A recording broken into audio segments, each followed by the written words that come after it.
The derelict colony ship loomed in the void like a frozen tomb, its immense frame silhouetted against the distant light of an unnamed star.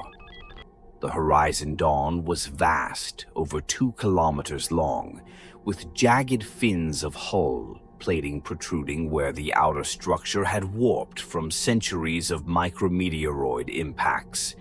Its once sleek form was pockmarked with damage and decay. Even at a distance, the team could see frost layering the windows and surface panels like a thin, icy shroud. Captain Leora Chen sat silently in the pilot's chair of the Wayfarer, their small exploratory vessel. The ship's proximity alarms hummed as the auto-docking system engaged, extending magnetic clamps to anchor them to the massive colony ship. Her breath fogged the visor of her helmet as she glanced at the status lights on her wrist console. "Systems green, docking successful," she announced. "Lovely," Draven muttered from his station behind her. "A century lost in space, and this thing looks like it's barely held together by spit and ice." Leora ignored him. She knew what he meant. The Horizon Dawn was supposed to be humanity's answer to long-term space colonization, a ship carrying 10,000 people toward a new home in the Andromeda system. Instead, it had vanished during its voyage, presumed lost after all communication went silent. The mystery had haunted space agencies for decades. Now, here it was, adrift at the edge of nowhere. Saul Rains, their medic, leaned in beside her. "What are the odds anyone's still alive in there?" "Cryo can preserve bodies for centuries," Nadia Voss, their xenobiologist, replied from the back of the cabin. "But survival? That's a different question." Her tone was calm, clinical, but there was an unmistakable tension in her voice. Leora exhaled slowly. "Let's find out." The team filed out of the Wayfarer, their boots clanging against the metal airlock. As the external doors sealed behind them, the sound of the universe disappeared, replaced by the deep, resonant hum of their life support systems. The interior airlock groaned open, and they stepped into the first corridor of the Horizon Dawn. It was colder than any of them had expected. Even through their suits, the chills sank deep into their bones. Ice crystals clung to the walls in delicate branching patterns that resembled veins and arteries. The emergency lighting was dim and flickering, casting their shadows in long, jagged shapes. The ship was dead silent.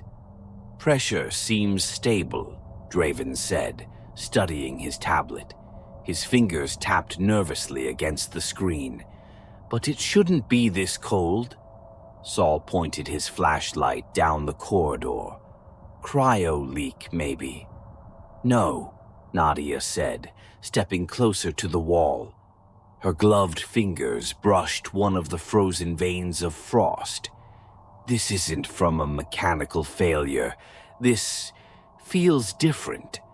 She held up her sample collector and scraped a sliver of the frost into a containment tube. Leora motioned forward. "We move as planned. Nadia, take your samples. Draven, see if you can get us into the central control hub. Let's find out what happened here." The team followed the main corridor toward the cryogenic storage bay. The further they went, the stranger the ice patterns became, thicker, more deliberate in their formation, almost as though they had grown into place rather than formed naturally. The shadows danced with their movements, but something about the way the light refracted off the frost made it seem like the shadows didn't quite belong to them. They reached a massive set of reinforced doors labeled Cryodeck 01. The control panel beside it was cracked, its screen glitching. Draven knelt beside the panel and pulled a diagnostic tool from his pack. He muttered a curse as sparks flickered from the exposed wires. "This thing's fried," he said. "Give me a minute to override it manually." Leora glanced down the dark corridor behind them as he worked. Her gut tightened. It wasn't just the silence, it was the weight of the ship itself, as though the vessel was watching them. She shook the thought away. After a few tense moments, the doors hissed open, releasing a blast of freezing vapor. Nadia's helmet fogged over as they stepped inside. The chamber was enormous, a vast hall of cryogenic pods stacked in neat rows, each one containing the still, pale figure of a colonist in stasis. Their faces were blurred by layers of frost. Nadia moved quickly to one of the pods and activated her scanner. "Status lights are still active," she murmured. "There's power, but barely. Most of these people never woke up." Draven grimaced. "You're assuming that's a good thing." "Let's not jump to conclusions," Leora said. "We need answers." But as she took a step forward, her boot crunched against something brittle. She looked down and felt her breath hitch. A cracked cryopod lay open at her feet. The figure inside was half mummified, its skin pulled taut over withered bones. But it wasn't just decomposition. The body was warped, its limbs elongated, the torso sunken in as though something had sucked the life from within. A web of dark, fibrous tissue clung to the corpse's chest, branching out like roots. "What the hell?" Saul whispered. Nadia knelt beside the body, her scanner buzzing with soft pings. "This isn't natural," she said. "This residue, it's organic but not human. It's almost like..." Her voice trailed off, and she swallowed hard. Some kind of biological parasitism. Before anyone could respond, a deep, wet scrape echoed from the far end of the chamber. The team froze. The sound came again, a dragging, slithering noise that reverberated through the metal floor. Draven's flashlight flickered, then stabilized. "What was that?" he muttered. No one answered. Leora raised her plasma pistol, motioning for the team to fall into defensive formation. The cold seemed to thicken, pressing in on all sides. The shadows shifted again, but this time, Leora could swear they moved without her. The sound grew louder, closer, then stopped. For a heartbeat, there was only silence. Then something metallic crashed to the floor in the next room, shattering the stillness. The noise reverberated through the cryo bay like a gunshot. Leora's voice was steady, but her pulse raced. "Fall back to the entry point, now!" As the team turned, a low, resonant hiss cut through the cold air. Nadia spun around, her flashlight beam trembling. There was something moving in the dark, something large. "Captain," Nadia whispered, I think it's still alive." The air felt heavier as the team moved cautiously through the labyrinth of frozen halls. Leora's grip on her plasma pistol tightened with every step. The slithering noise had vanished, but the silence that replaced it was worse, a suffocating void that pressed down on them like a weight. They regrouped in the central access junction. The walls were lined with faded decals indicating paths to various parts of the ship: engineering, habitat pods, hydroponics, medbay. Everything was coated with a thin film of frost.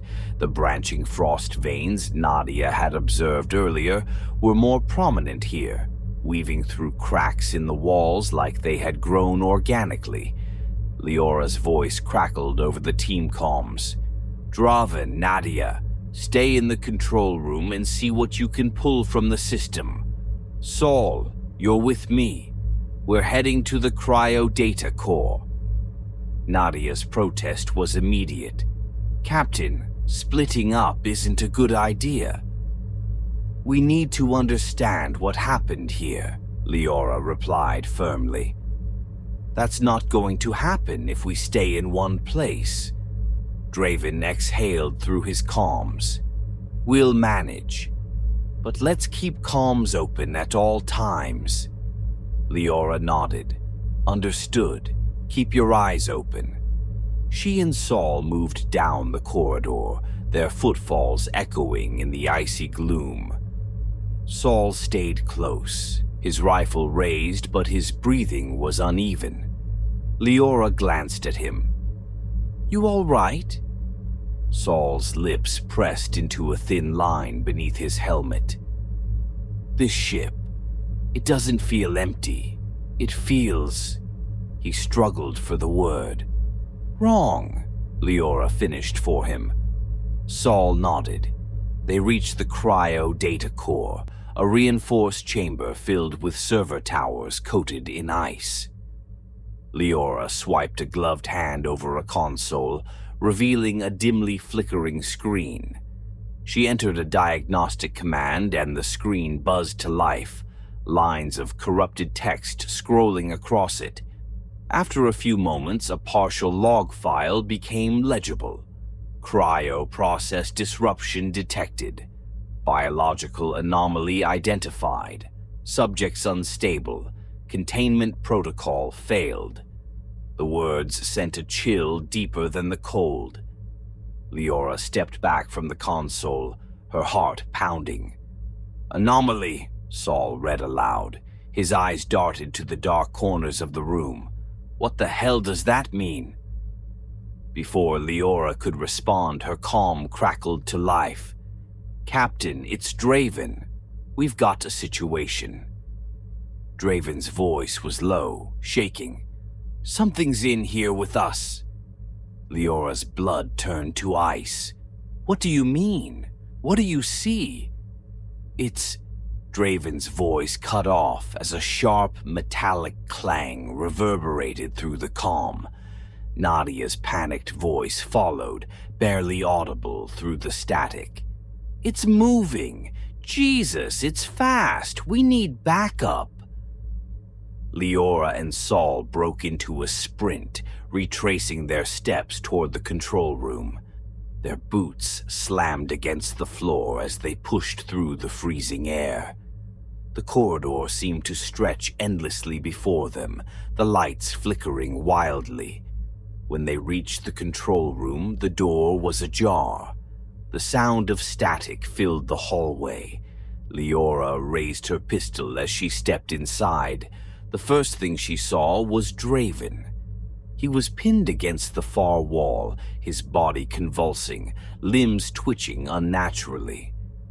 A dark, glistening tendril had wrapped around his torso, burrowing into his chest.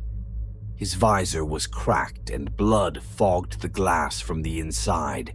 His eyes were wide, unseeing. Nadia was on the floor, crawling backward, her eyes locked on the thing in the shadows.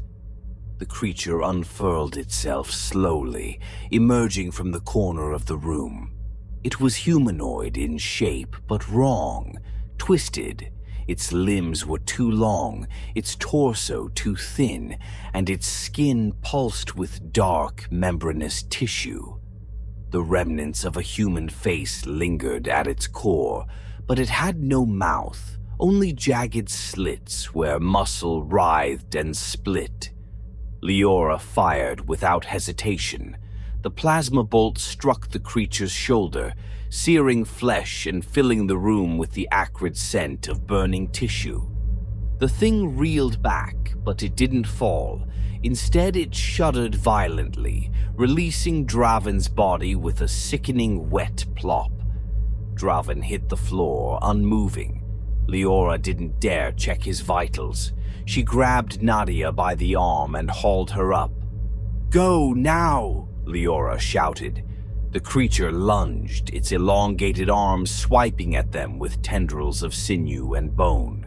Saul fired in rapid bursts, covering their retreat. The plasma bolts tore through the creature's body, but it kept coming, moving in erratic, twitching motions as though it was still learning how to use its limbs. Leora shoved Nadia through the doorway, and Saul slammed the emergency bulkhead controls.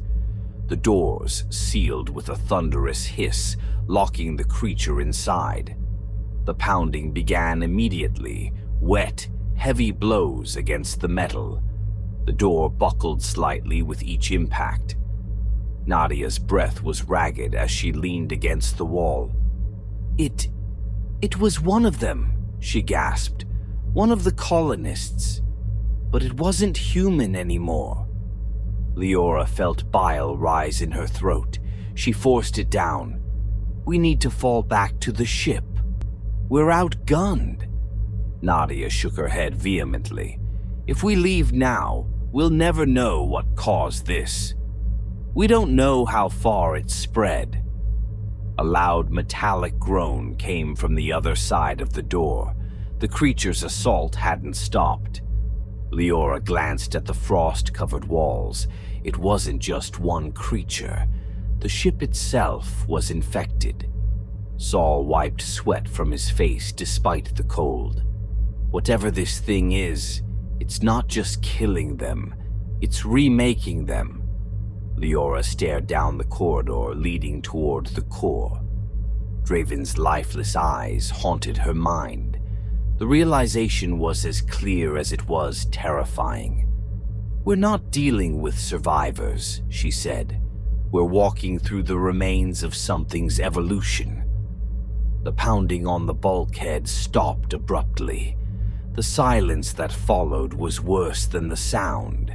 Then, from somewhere deeper inside the ship, came another sound, a chorus of low, resonating clicks, growing louder and closer. "We have to move," Leora whispered. Nadia didn't argue. As they hurried down the corridor, the clicking sound followed them, echoing from every direction. The echoes of their frantic footsteps reverberated through the icy halls as Leora, Nadia, and Saul fled deeper into the ship. The clicking sounds pursued them, multiplying, almost as if the ship itself was alive and aware of their presence. Leora's mind raced and every instinct screamed for her to turn back, but there was no retreat. They had to push forward. They reached a junction where the corridors branched in 3 directions. Leora stopped, breathing hard, her breath fogging up the inside of her visor. She wiped it with a trembling hand. "Where's the nearest secure point?" Saul asked, panting. Nadia checked her wrist console, her fingers fumbling. "Medbays down the left corridor, reinforced doors. Might hold them off for a while. Let's move." The team sprinted toward the medbay, their lights slicing through the darkness. The frost patterns along the walls had become grotesque now, pulsing veins of fleshy tissue encased in ice. They writhed beneath the frost like they were alive. The medbay door was jammed with a thick layer of ice. Leora cursed and smashed the manual override with the butt of her pistol. The door groaned and slid open just enough for them to squeeze inside. Once they were through, Saul threw his weight against the emergency lever, forcing the door shut behind them. The room was sterile white beneath the frost. Rows of empty medical beds, diagnostic machines covered in frost-glazed cobwebs of alien residue. They collapsed into the nearest chairs, catching their breath.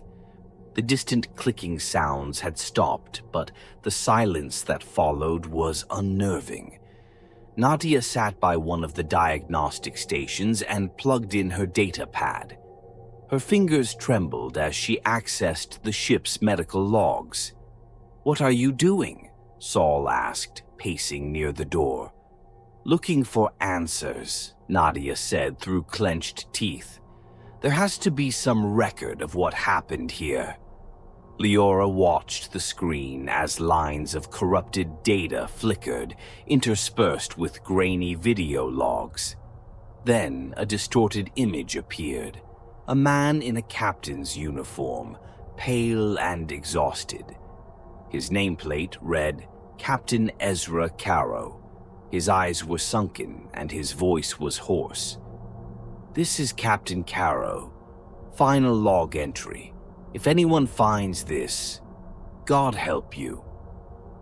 The captain leaned closer to the camera, his face filling the screen. Nadia leaned in, captivated. "We thought we could control it. The adaptation protocol was supposed to make them stronger, to make us stronger. We were fools. The storm disrupted the process, corrupted it." The camera flickered, and the captain's face twisted with something between fear and guilt. They didn't die in their pods. They changed. The process, halfway between human and something else. And it's not just them. The ship. It's growing. It's alive. A bio-organic lattice. We've become the seeds for something we don't understand. The screen glitched and the captain's final words came through in a whisper. "It won't let us leave." The video cut out, replaced by a simple message flashing on the screen.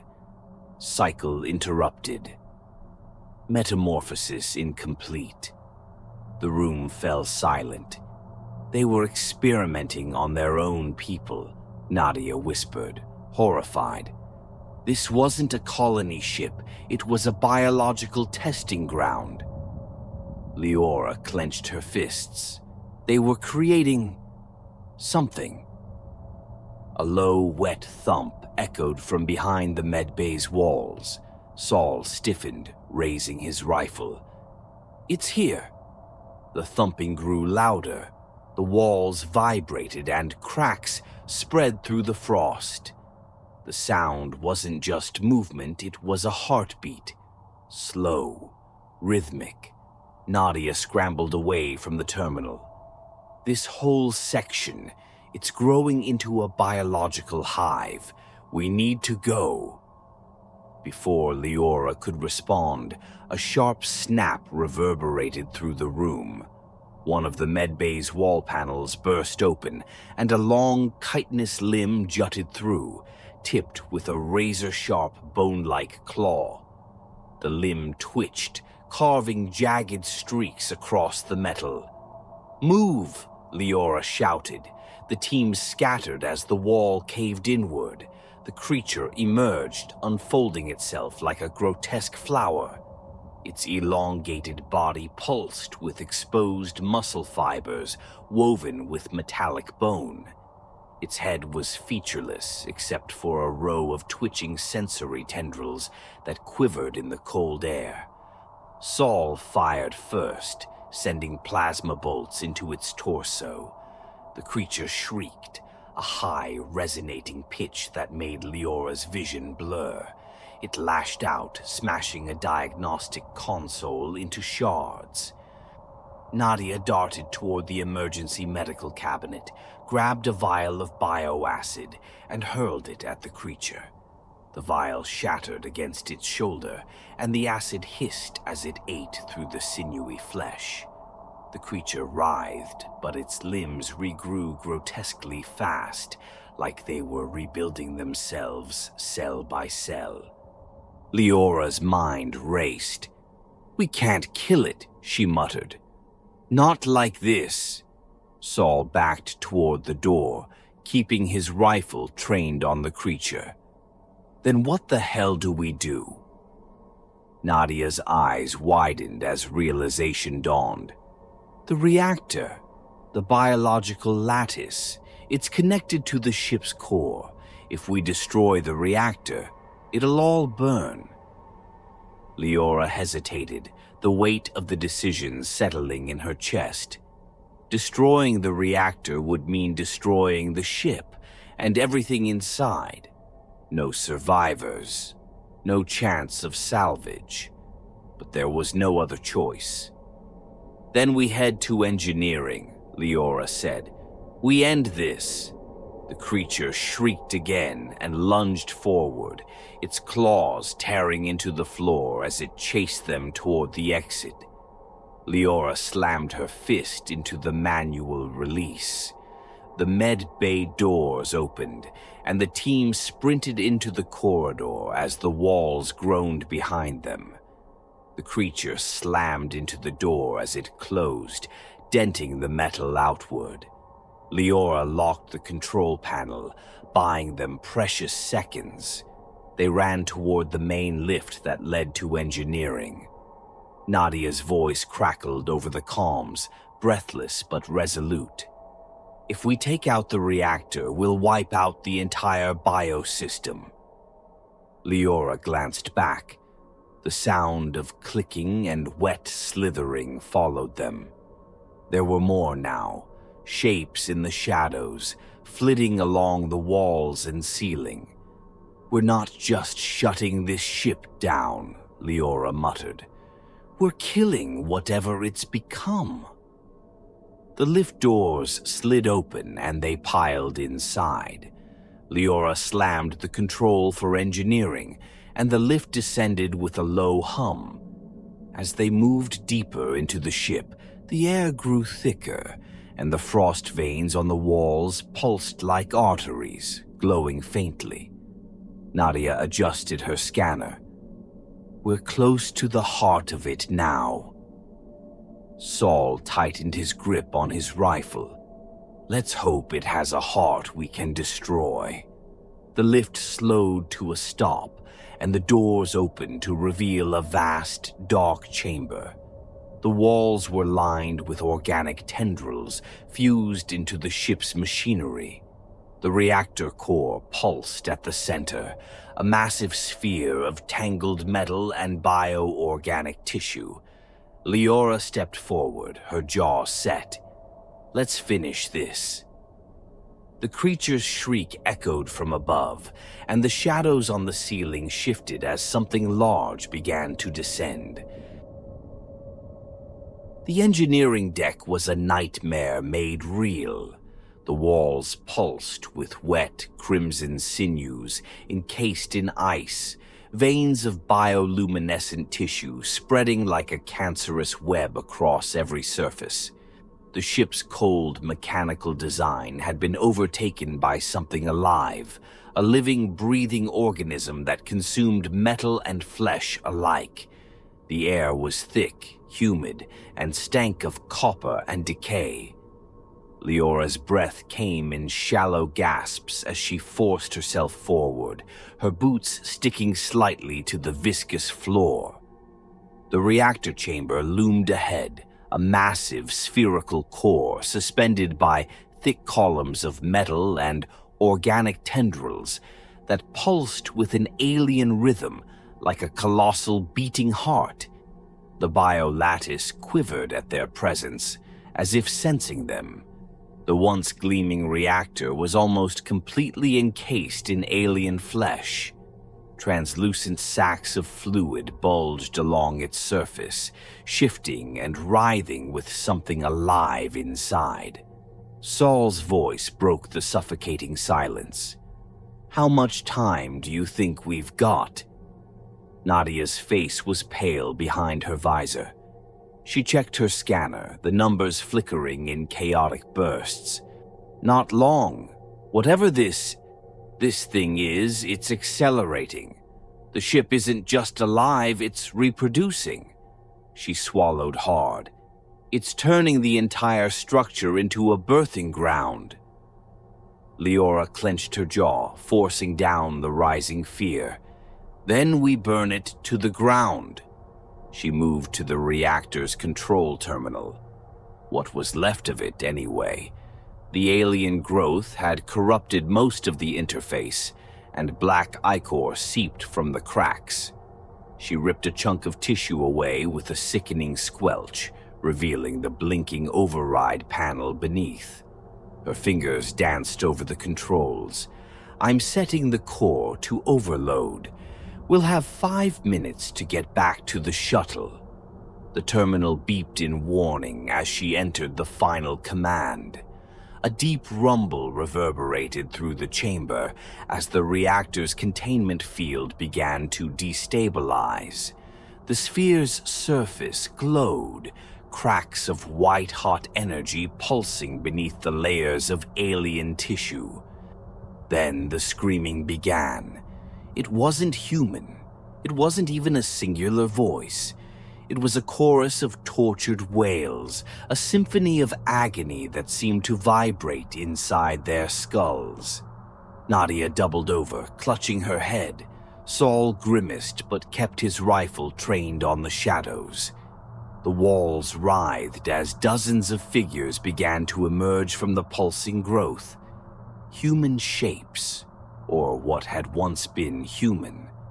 Their bodies were grotesque amalgamations of bone and sinew, their skin stretched too tight or sagging in folds. Their limbs were wrong, too long, too sharp. Some dragged themselves along the floor on fused boneless arms, their empty sockets leaking dark fluid. "Run!" Leora shouted, grabbing Nadia by the arm. They sprinted for the corridor as the monstrosities lurched after them, their malformed bodies contorting in unnatural ways. Saul took point, firing into the horde.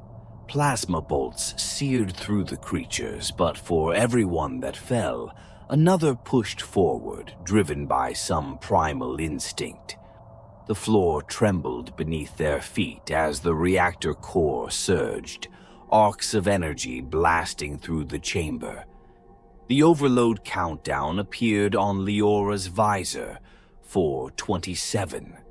Saul slowed, covering their retreat, his rifle blazing. "I've got you. Keep going." Leora's heart stopped when she saw the thin veins creeping up Saul's legs, writhing and constricting. "Saul, no!" He looked down in horror as the tendrils pierced his suit, burrowing into his skin like parasitic worms. His veins blackened, spreading like wildfire. His face twisted in agony as the infection overtook him. "Go!" Saul yelled, his voice thick with pain. "Get out of here!" "No!" Nadia screamed, reaching for him, but Leora pulled her back. There was no saving him. Saul's body convulsed, his muscles bulging grotesquely as the alien growth consumed him. With one final desperate act, he activated a plasma grenade on his belt. "Burn it all!" he roared. The grenade detonated, engulfing the horde in searing light. Leora and Nadia were thrown down the corridor by the blast. Nadia hit the floor hard, gasping in pain. Leora scrambled to her feet, pulling her up. They stumbled forward, the ship's structure groaning as fire and energy surged through the biolattice. Chunks of the ceiling collapsed around them, molten metal and tissue raining down. The reactor was collapsing. The countdown ticked down, 2:10. The escape pod bay was in sight, a narrow corridor at the end of the hall. But the walls began to shift again, bulging outward as the living ship tried to close the path. A massive, hulking figure dropped from the ceiling in front of them. The same creature they had seen before, the towering amalgamation of bone, muscle, and glistening tissue. Its sensory tendrils writhed, sensing their heat signatures. Nadia grabbed a pipe from the wreckage, gripping it like a spear. Her face was pale but resolute. "Go, Leora. You need to make it out." "No." Leora raised her pistol, taking aim at the creature's head. "We both make it out." The creature lunged, its limbs snapping forward like whips. Leora fired a burst of plasma, searing through its torso.